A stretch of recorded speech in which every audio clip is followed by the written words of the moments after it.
Elukestev õppimine pole lihtsalt haridus, vaid suhtumine, mis rikastab meie elu igal sammul.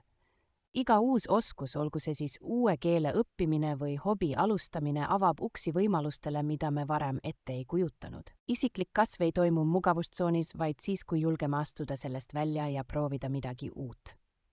Meie aju on nagu lihas, mida rohkem me seda treenime, seda tugevamaks see muutub, aidates meil kohaneda kiiresti muutuvas maailmas.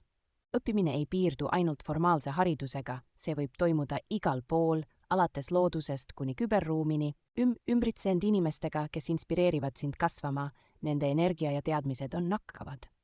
Ebaõnnestumised pole takistused, vaid õppetunnid, mis näitavad meile, kuidas järgmine kord paremini teha. Isegi väikesed igapäevased õppimishetked, nagu uue retsepti proovimine või podcastist fakti omandamine, kasvatavad aja jooksul sinu teadmiste pagasit. Investeerimine iseendasse ja oma haridusse on tõenäoliselt kõige väärtuslikum investeering, mida kunagi teha saad.